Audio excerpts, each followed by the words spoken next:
Hello YouTube, Sam here from youtube.com/onlivegamer, and welcome to your 20th Microsoft Visual C# tutorial. And in this tutorial we're going to be covering the toolbox and some of the items that you can add to your form to improve functionality and so that the user can interact with those and make it perform tasks that they want it to do. Now, whenever you add these controls to a toolbox, they do absolutely nothing until you add the code that tells them what to do when they are interacted with. So if you want to see the toolbox, if it's not already here on your right, you can go ahead and click this little icon right here that's in your second menu bar, almost just all the way over to the right. Or you can press Control plus W and X. And you can see here it pops up this toolbox. Now I'll go ahead and drag this out here. Oh, let me make it a little smaller.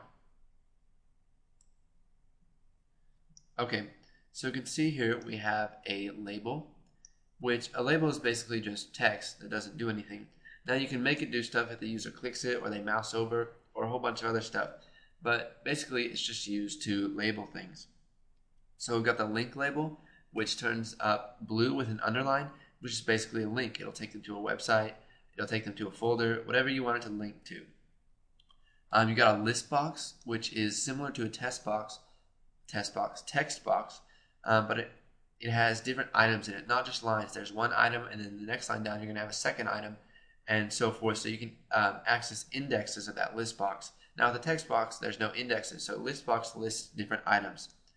Got a list view, which is basically like a more complex list box where you can have different tabs, and it's all integrated into one list box. Instead of having to put several list boxes next to each other, you can make a list view. You got yourself your mass text box. We're not going to be using that much. You got your month calendar, which is basically a month calendar. Now you can play with these, add them to your forms, and see what they do on your own. So we've got our notify icon, which will notify the person of an event happening down in the bottom right corner of their screen. A little bubble will pop up, and these are very useful. They're very fun to use. Numeric up down, which you can just put numbers in there and they can move it up and down. Picture box, you can put a picture in there. Got your progress bar. There's a radio button. Now the difference between a radio button and a checkbox is that only one radio button can be selected at a time. So with checkboxes you can check a whole bunch of them, but with radio buttons you can only select one out of your options. You got a rich text box, which allows you to do a lot more than in a normal text box, such as change the fonts. I think you can put pictures in there, you can make it the font bigger, and a whole bunch of other stuff. Then you've got your basic text box, which has a set font. Got a tooltip. Now basically what a tooltip does is when you mouse over something, a little bubble will pop up next to the mouse and give the user information about what that control does or whatever you want to put in there. We got a tree view. We got a web browser. Now we're not going to be using tree views very much. You can research those if you want, but we're not going to be covering them. We got a web browser, which is what it says it is. It's a web browser. You drag it on here and it's just like a little window, and it can take the user to a website. Now we've got containers. Now what a container is like, let's say here's a tab control. So you've got a whole bunch of tabs in here that you can go to. You got pointers, flow layouts, group box panel, split container, table layout panel, and tab control. Now you can add menus to it. You can add a pointer, a context menu strip. You can add a normal menu strip. You can add a status strip, which is on my calculator program. It tells the status of the program. Let's see here. You've got a tool strip container.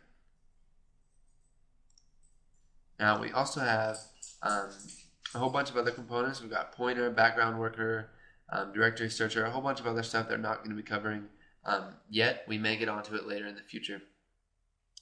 We will cover timers though.